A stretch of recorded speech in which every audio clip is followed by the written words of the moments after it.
Hello guys, आप सभी का स्वागत है दी मैंगटी एजुकेट में। आज मैं आप सभी को बताने जा रहा हूँ विस्तार का chapter number 2 the tiger king. I hope आपको ये चैप्टर जरूर समझ में आएगा। तो चलिए बिना टाइम वेस्ट करे फिर हम शुरू करते हैं द टाइगर किंग। यह कहानी दरअसल प्रतिबंधपुरम की बताई गई है। प्रतिबंधपुरम में एक राजा था, उसका बेटा था 10 दिन का। तो उसकी भविष्यवाणी करने एक ज्योतिष आया था। वो कह रहा था कि ये बच्चा एक दिन जरूर मरेगा। तो आपको ये सुन के हैरानी होगी कि 10 दिन का बच्चा बोलता है कि मरना सबको एक ना एक दिन है, पर मेरी मृत्यु इतनी अनोखी क्यों है? क्योंकि ज्योतिष कह रहा था कि इसकी मृत्यु अनोखी होगी, वही टाइगर से इसकी मौत होगी। तो फिर आगे देखते हैं क्या होता है। ये 10 दिन का बच्चा सारे टाइगर को मार देगा, इसको बस 100 टाइगर से बच के रहना है। ये भविष्यवाणी किसने की थी?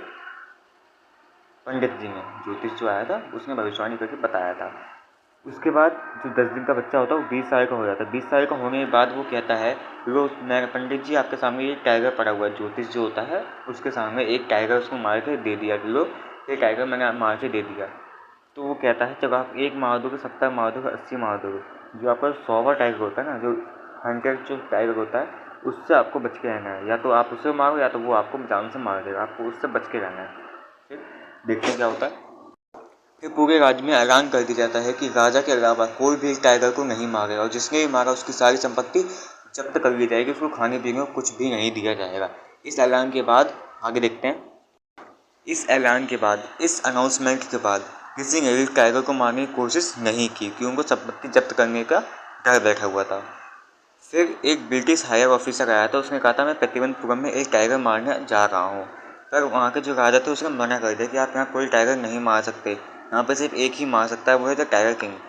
तो उन्होंने कहा था नहीं, मैं ये टाइगर यहाँ जरूर मार के जाऊँगा। वो जब नहीं माने तो उनको 50 गोल्डन रिंग्स दी गई थी।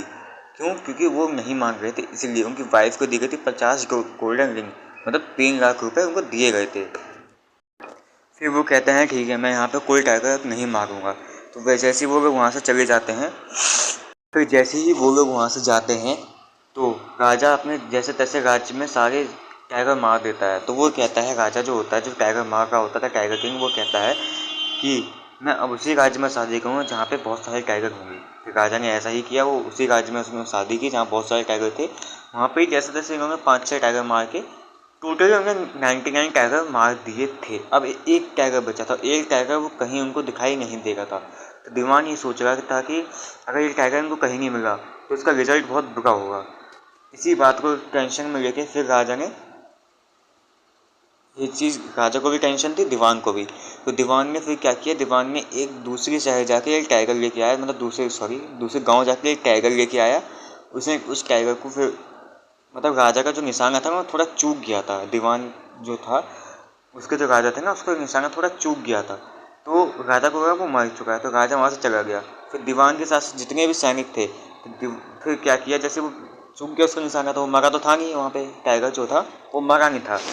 तो इसी चीज़ की फिर टेंशन दीवान को थी। दीवान क्या है, अभी उनको ऐसा लगता है राजा को कि वो मर चुका है, पर ऐसा नहीं था, वो मरा नहीं था।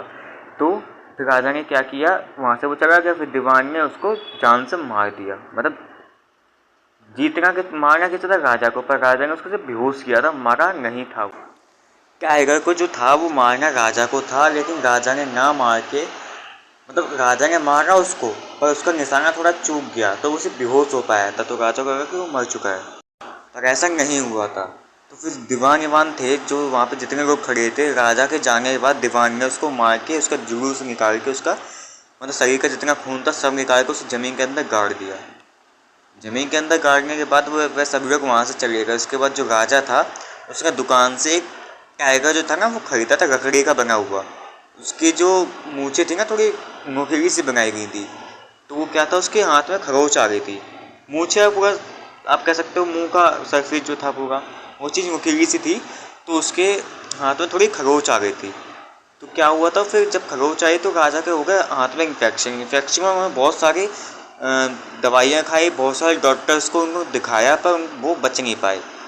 तो जब वो बच नहीं पाए तो बस मोरल ऑफ द स्टोरी यही था कि राजा को टाइगर को मारना, पर अफसोस टाइगर ने ही राजा को मार के ख़त्म कर दिया। जैसे भविष्यवाणी जो थी वो सच हो गई, वो झूठी नहीं जताई जा सकती। क्यों? टाइगर वो जिंदा था, मारा किसने? सिर्फ दीवान ने मारा था उसको। राजा ने तो उससे तीर चलाया, उसका तीर तुक्के में निशाने चूक गया था उसका। टाइगर उससे सिर्फ बेहोश हुआ था, और कुछ नहीं हुआ था। जैसे ही वहाँ से राजा गया तो फिर दीवान ने उनको मार के उसको जुलूस निकाल के उसको ज़मीन के अंदर गाड़ दिया। तो भविष्य और ज्योतिष में क्या बताया था कि टाइगर राजा को मारेगा, और वही हुआ। राजा मरा है पर लकड़ी के टाइगर से मारा है, मरा तो टाइगर से ही है ना। आई होप आपको ये स्टोरी जरूर समझ में आई होगी। अगर आपको आ जाए तो प्लीज़ कमेंट्स में हम जरूर बताएं।